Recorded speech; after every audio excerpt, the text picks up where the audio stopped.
噩梦来的这天，我正躺在床上刷剧，这时物业发来了一条奇怪的消息：楼内已被封锁，擅自外出小区的住户将被抹杀。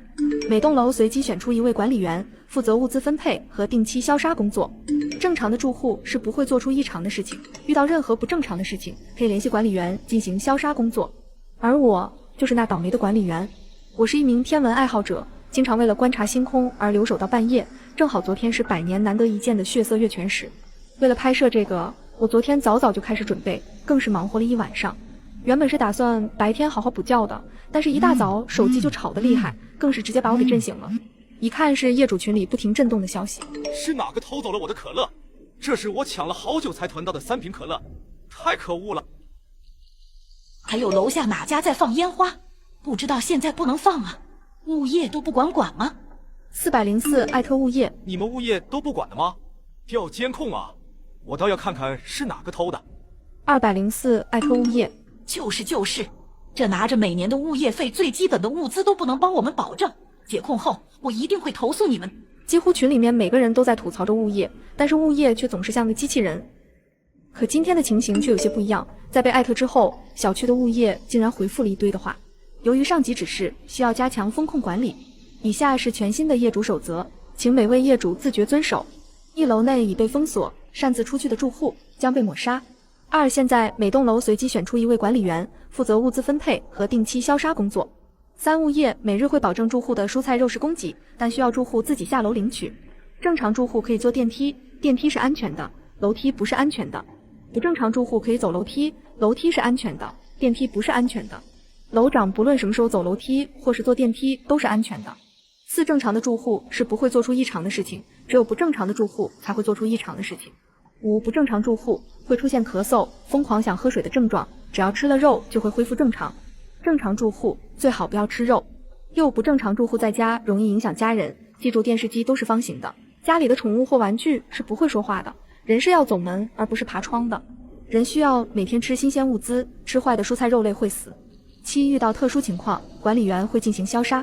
接着一条来自物业管家的消息传来，随机分配的管理员为新兴家园1栋104住户，2栋204住户，依次往后排。管理员的身份证明已经发放到门口，管理员必须佩戴。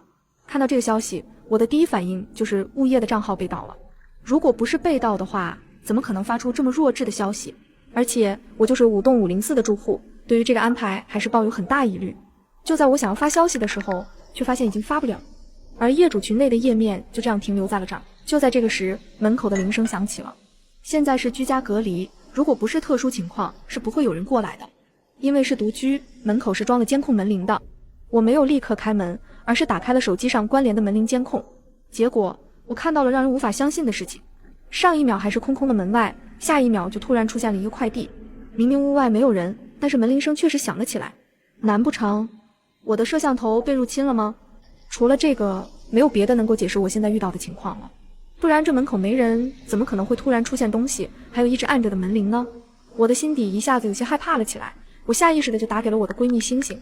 橘子，你又来，好不容易周末休息了，你还来吓唬我？这次是真的，这监控真的不对呀。星星是我唯一的闺蜜，平时我们俩没少捉弄对方，所以她一开始不相信也是正常的。终于在我百般证实下，她才算是相信了我。橘子，你真的遇到灵异事件了。这时门口又响起了敲门声，门打开之后却什么动静也没有，除了地上多了一个快递。快递箱是全黑的，很干净，上面没有任何地址信息，就写了4个字，给管理员。这个字让我想起来刚刚在业主群里看到的消息。快递箱大概是2个手掌那么大，里面却只装了一个黑色的手环和一张纸条。纸条上面是这样写着的，这个手环就是管理员的身份证明，带上它异常的住户不能伤害你。作为管理员，你必须完成物资分配和消杀工作，未能完成会被抹杀。当你的眼睛变成全红的时候，就能用手环打开小区大门，离开小区。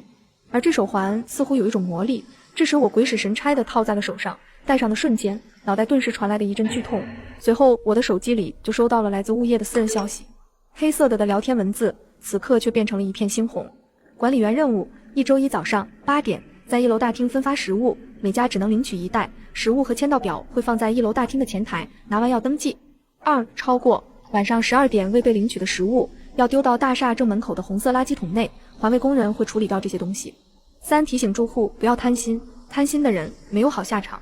可当我想要取下的时候，却发现怎么都拿不下来，没办法，我只能放弃摘下手环的念头，转而拿起了手机上研究起那奇怪的消息。这个任务看起来还好，毕竟现在这个情况能够有食物发放，怎么想都是好事。而且我就在楼下发东西，总不可能出事儿吧。想到这里，我的心也平静了一些。很快我就设置好闹钟，收拾，准备明天去做任务。第二天一早就来到了1楼大厅，看着空空如也的大厅，甚至再次对自己的行为感到怀疑。下一秒，在我的面前突然就出现了一袋袋已经分配好的物资。我很确定，我只眨了一下眼，一瞬间整个人都精神了。看着面前一袋袋的物资，加上昨天发生的事情，我恐怕真的遇见灵异事件了。想到这里，我只能硬着头皮继续完成任务。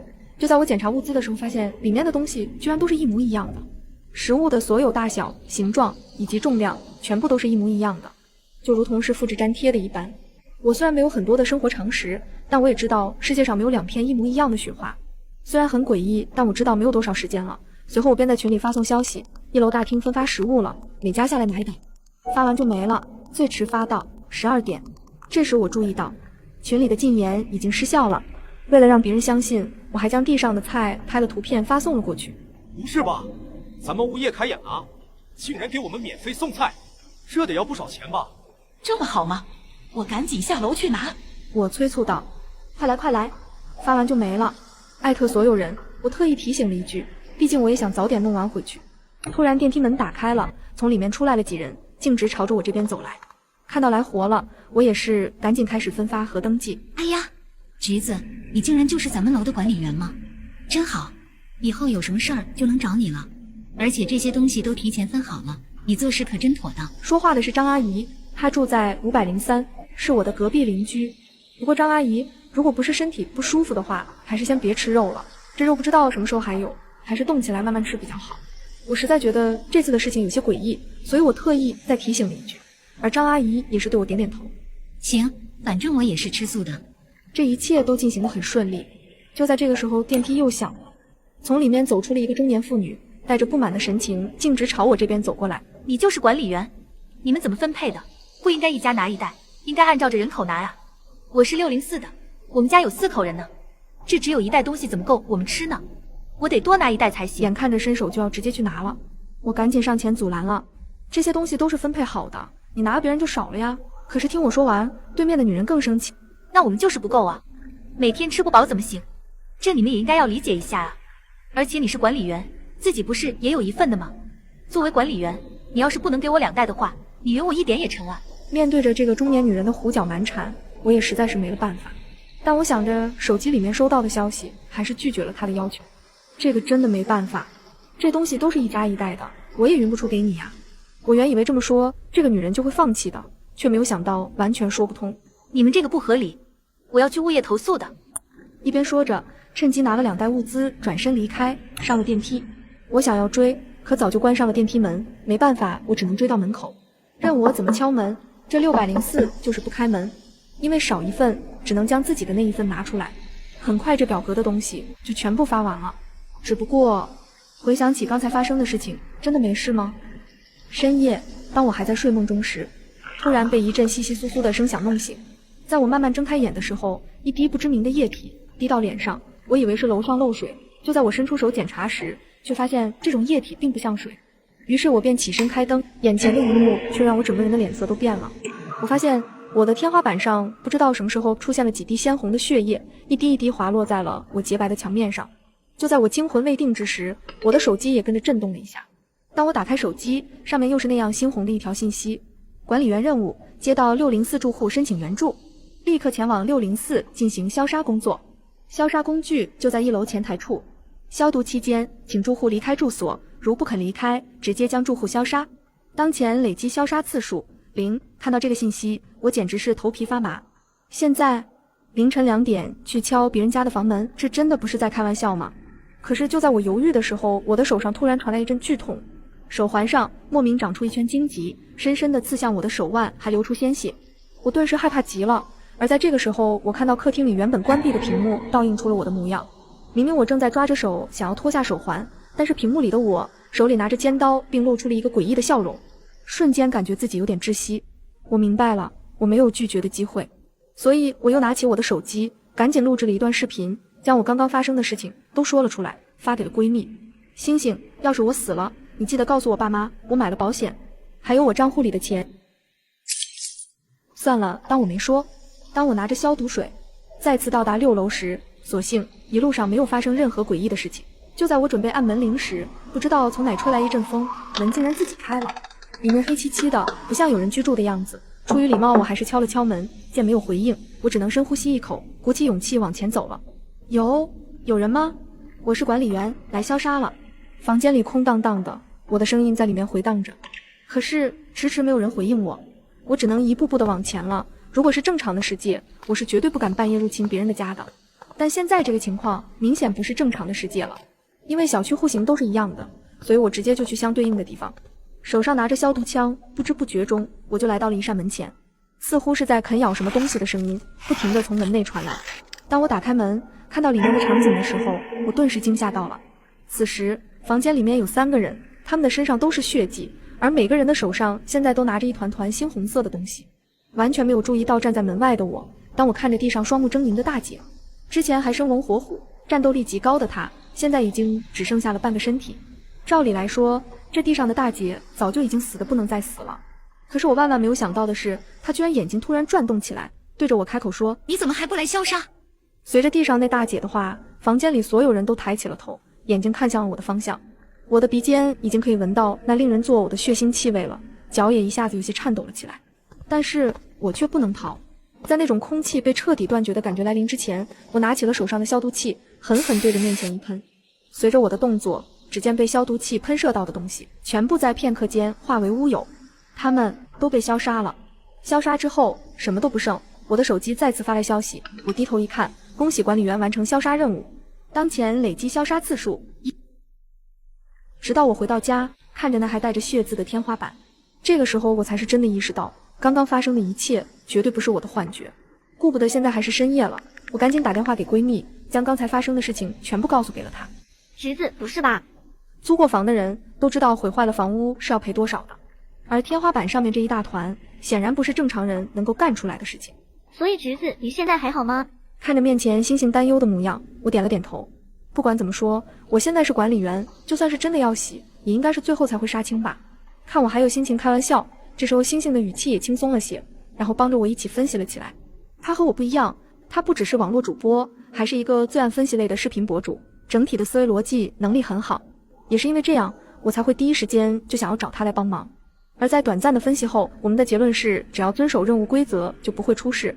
想到手环上的荆棘和电视机里出现的影子，似乎都是在监督我完成任务的。越是了解这些，我的心里就越是害怕。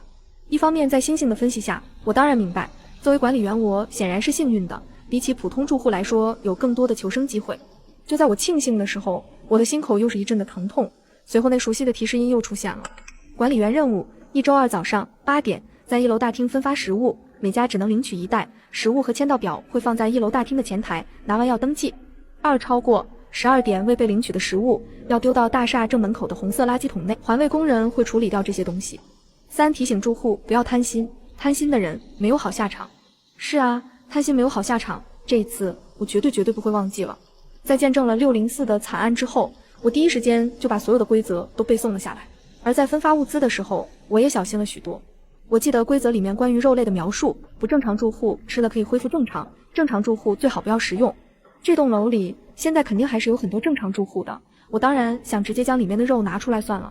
可我发现，每当我想要打开别人的物资，取出里面的肉时，手环上的荆棘就会刺痛我的手腕。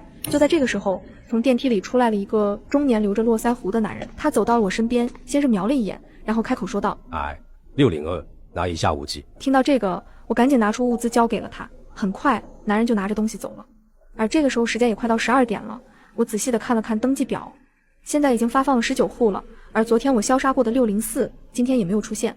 我在群里艾特着还没有过来拿东西的5户人家，103、202、303、601和604，其中604没有回话，剩余的似乎很快就回复了消息。我们的食物够吃，就不拿了。我们的食物够吃，就不拿了。我们的食物够吃，就不拿了。我们的食物够吃，就不拿了。这东西都是放冰箱的，没关系吧？要不你们还是来拿一下吧，浪费了怪可惜的。但是他们的回答还是一样，就像是某种程序化的回复一样。对此我心里产生一丝怀疑，他们还是正常的人吗？这时群里依然有人发言，既然他们不要，我们几个分了不就不浪费了吗？就是，怕不是你自己要私吞了吧？你们说什么呀？橘子才不是这样的人，这2天他忙前忙后的，多辛苦啊！我觉得他就不好，这管理员肯定是和物业一伙的。物业发的是什么东西？我放到冰箱的真空保鲜层里，按道理来说7天都不会坏的，第2天居然都烂掉，这都是什么呀？但是我却是一律回复，物资每户只能拿1份，多了的要回收。但他们依然不依不饶地争吵着。面对着这样混乱的场面，我也懒得解释。看他们还能为了一件事情吵起来，说明他们还是正常的人。而就在这个时候，一个穿着睡衣的女生气喘吁吁地从楼梯处下来了。那个，不好意思，我是602的，现在来拿东西了。啊，听到她这样说，我也是有些疑惑。602的不是刚刚被领走了吗？说着，我将那张点名册递给了对面的女生瞧，而对面的女生却疑惑道：怎么可能？我一个人居住，怎么可能有人替我领走了东西呢？我家毛球还等着新鲜蔬菜吃呢。说着，对面的女孩显得有些焦急，而我也突然记起来，昨天好像她也是最后几个过来的。602就是她，那说明有人多拿了1袋。你下次早点过来领吧，我现在先给你1份。我也认不清人，刚才有个男的过来领走了你的那份，我也被他骗了。要想短时间认全所有人，也是一件不容易的事情。就这样，那个女生拿走了东西，而此时我的心里也有了不好的预感，刚刚冒领走东西的人，不会和604大姐一个下场呢？看着还剩下几袋食物，按照规则指示，多出来的就必须要被丢弃到垃圾桶里，因为在这里绝对不能违反规则。我原本以为丢完东西，一切就都结束了。深夜，心口的痛感再次传来，随后那熟悉的手机消息又传来了，怎么又是6楼出事儿了？看到这个信息，我也是头皮发麻。而604里的景象，我还历历在目，今天居然又是6楼。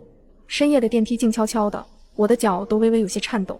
很快，电梯就到达了目标楼层。不知道是不是因为见证了604惨案的缘故，没有那么紧张了。楼道里面静悄悄的，走廊里的感应灯也是忽闪忽闪的。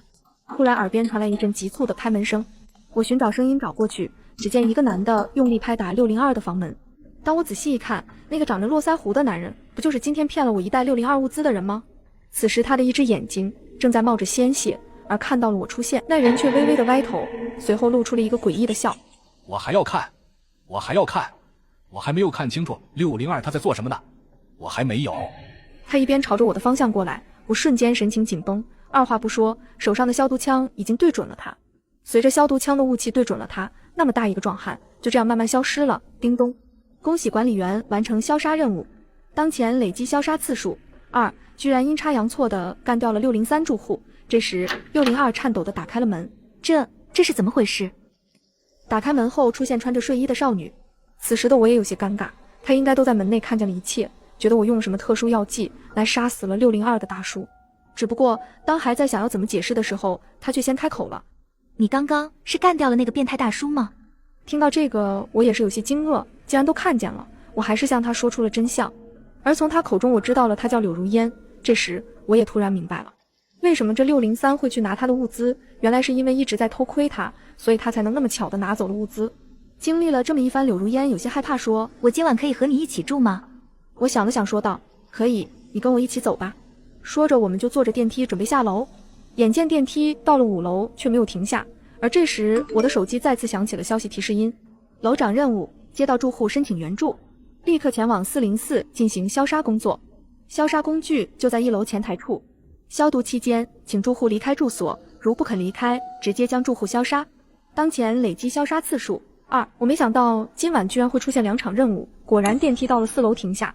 当我打开电梯的时候，一道血迹就溅射到了我的脸上，我抬眼望去，看到的就是一个男人跪倒在了我的面前，而他的身后一个女人手里拿着菜刀，真甜真甜，我还要更多还要更多。下一秒他就向着我的方向扑来，而我下意识的就往后退去，这时看见他朝着柳如烟扑过去，我一下子用脚狠狠踹把那个女人踹飞出去，随后举起消毒枪，没有半分犹豫，随着消毒枪扫到了女人的身上，那个女人不见了。只不过电梯里面的血迹和外面那个倒地的男尸却完全没有随着消杀出来的喷雾消失，因为在之前的实验中我就发现了，消杀只对不正常的东西有用，如果是正常住户的话，我的消毒枪是没有任何用处的。就在这个时候，从隔壁传来了声音。我此时定睛一看，传来声音的正是402。想到这电梯门口的男尸，我的心里突然有了一个不好的猜测。想到这里，我赶紧拿起了手中的消毒枪，带上柳如烟，随后我们小心翼翼地向前。402的大门是完全打开着的，很清楚就能够看到屋内的情景。只见屋子里面，一个男人正用一只手捏住一个女人的脖子，随着他的动作，女人的身体被缓缓抬起，双脚无力地在空中不停地挣扎着。可因为她的脖子被捏住了的关系，她根本没有办法叫喊，只能不停地在空中挣扎着。看着眼前的景象，我的心里自然是无比的害怕。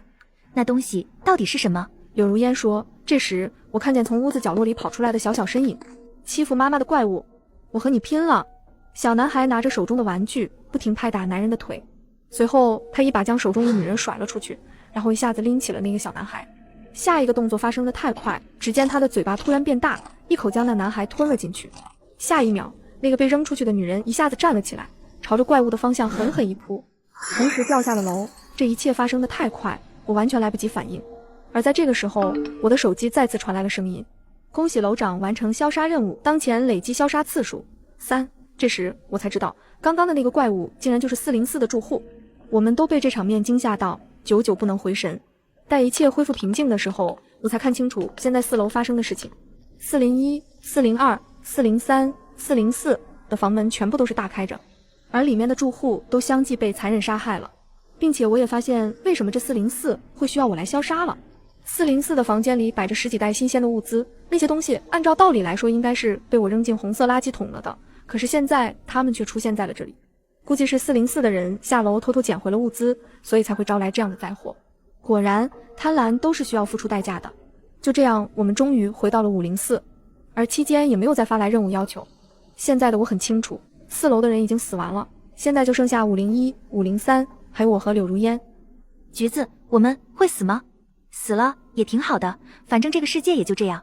不过我不想和他们一样，一点都不漂亮。我想干干净净的，死也得漂漂亮亮的。我们来到阳台上，看着外面的月亮。月亮很圆，但我不知道这是不是我们最后一次一起看月亮了。橘子，谢谢你来救我，帮我解决了麻烦。经历了这些，我们应该是朋友了吧？说这话的时候，他直直地看着我。当然啊，我们现在肯定是朋友啊。真是太好了，你是这么长时间以来我的第一个朋友。说着慢慢低下了脑袋，不知道是不是我的错觉，感觉他有些话要对我说。这时他提议用手机记录一下我们成为朋友的一天。我的手机没带用你的吧？然后再发给我一份。我说行。这时眼看着天快亮了，他也回去了。随后我也将这视频发送了出去。不管我们能不能活着，希望大家在困境中也不要忘记希望啊。视频发出去的第一时间就立刻回复我。自从爸妈出车祸后，我就封闭了自己的心。很长一段时间来，我都遇见了各种麻烦。其实我早就开始观察你了，你是一个好人，你让我觉得活着就会遇到好事。你帮我消灭了偷窥狂大叔，是你让我明白了什么叫做希望。虽然我们真正见面的时间只有几天，但是我却觉得我们已经认识了很久很久。你的家里还有人在等着你，我希望你能够幸福。接下去的信息是我最后的礼物，你一定要记住。业主守则一直有9条。8管理员是唯一的钥匙，当管理员变红后，杀死管理员，其余住户就能安全离开小区。9任何人不能将地。8条守则告诉管理员，违反的人会被抹杀，而你的眼睛从昨晚就变红了。你可以离开了，走，快走，不然他们会杀了你。看完这消息的时候，我是完全不敢相信的。明明在镜子中我的眼睛还是黑白色的，可是随后从窗边传来的一阵声响却让我完全愣住了。我抬头望去，窗边一抹白色的身影落下，那是用生命给我发出的最后的讯号，而我绝对不能辜负它。想到这里，我立马打开了房门，头也不回地往外跑去。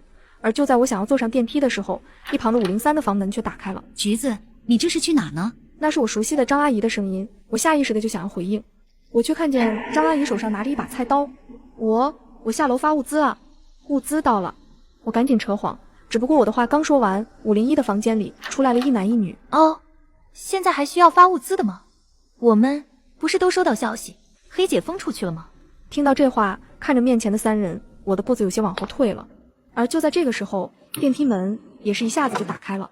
我赶紧要进去，可是在里面那满是血迹的电梯里面，却是手拿着斧子张阿姨的老伴。